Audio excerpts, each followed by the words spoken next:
It's not whether you win or lose, it's how you play the game. Words penned by early 20th century sports writer Grantland Rice. These words transcend sports, or they just guilt-trip millions of us future sore losers. So while some seem to have been graced by the sports gods to dominate, to destroy, and to dynasty, the rest of us are doomed instead to be devastated and deflated year in and year out. To sing the chorus again and again, there's always next year. Jordan, open, Chicago with the lead! Maybe I'm a sore loser, but we didn't all cheer when Jordan pushed off and hit the game winner over Russell. Or high-five when Cody Parkey double-doinked the game winner. And, he hits the upright again! That's impossible! Some of us are Buffalo Bills-level losers, left to taste the bitter agony of defeat year after year after year. Here comes Jared Allen, and he's out of bounds. Poor guy, I don't even know if he realized it. Fortunately, a new generation of sportscasters have emerged, perhaps a pass at mercy from the sports gods. Men who are born to narrate our nightmares and to share in the agony. And when it comes to rooting for the home team through thick or thin, Paul Allen is among the best. Snap good, spot down, Walsh's kick is up, and it is no good, he missed it! Are you kidding me? The season can't end like that! He missed it left! And the Seattle Seahawks are off to Charlotte. Now sometimes you just rather be lucky than good. In sports, in order for there to be winners, there must be losers. And there are a lot of losers. Being known as one of the worst sports franchises indeed is not a coveted title, but it's legitimately and ironically fought for by many fan bases. I guess if you can't be the best, might as well be the best at being the worst, right? The list is painful. The Detroit Lions, the Cleveland Browns, the San Diego Padres, the New York Mets, the Sacramento Kings. We could go on and on. You got a busted play here, and then Sanchez gets hit, the ball is loose. One we failed to mention is the Minnesota Vikings, perhaps the most tortured fan base in all of football. Since their lone NFL championship in 1969, the Vikings have made the playoffs 27 times. That's the third most in the league, even appearing in 4 Super Bowls. Year after year, they trotted out teams full of electrifying talent. From 1992 to 2000, the Vikings competed in the playoffs in all but 1 year, one of the strongest stretches in NFL history. And their best effort came to a devastating end in 1998, with a 15-1 season being wasted. And then that painful graphic popped up, reminding you just how good Gary Anderson had been all year. The answer should probably be yes. 39 yards away, and it's not good. Just like that, the dream season was over. And a couple seasons later, they had petered out. How could they pick up the pieces? How could they make sense of the pain? Let's just say it's a good thing the sports gods gave that Vikings fan base the gift of Paul Allen. Case on a deep drop, steps up in the pocket. He'll fire to the right side, caught by Diggs. Stay up! Oh my God! 30, 10, touchdown! Are you kidding me?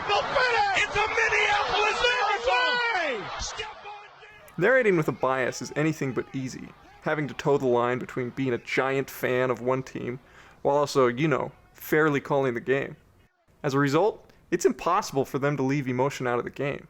And for that, we're all very grateful. There goes Davis! Oh my God! Davis is going to run it all the way back!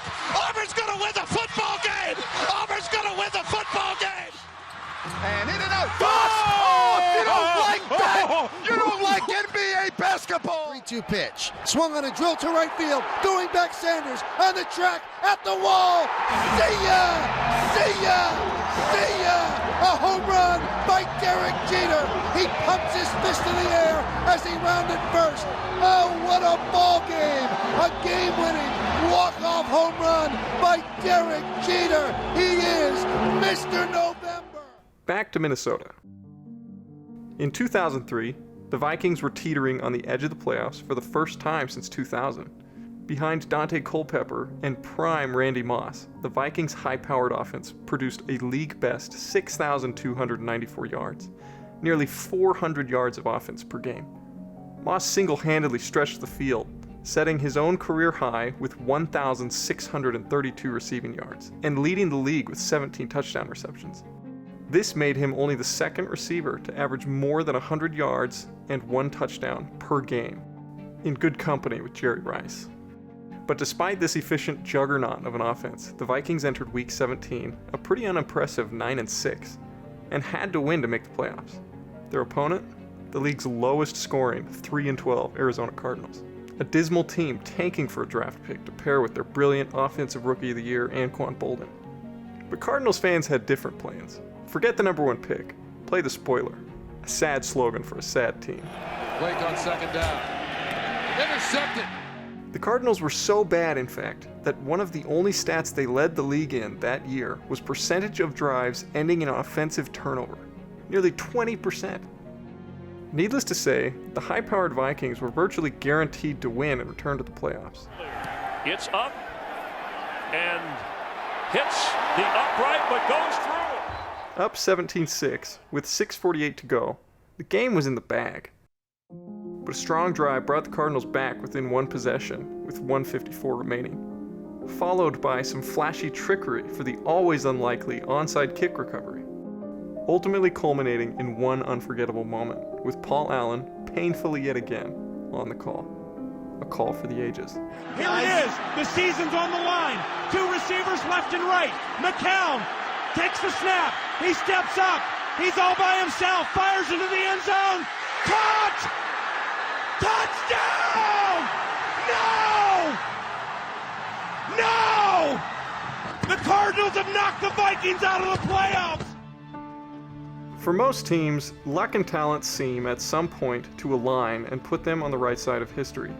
For the Vikings, names like Blair Walsh, Nate Poole, and Gary Anderson will continue to haunt and torment their fans. Sometimes you'd rather be lucky than good. But until then, here's to Paul Allen, one of the greatest voices to narrate our nightmares. Touchdown!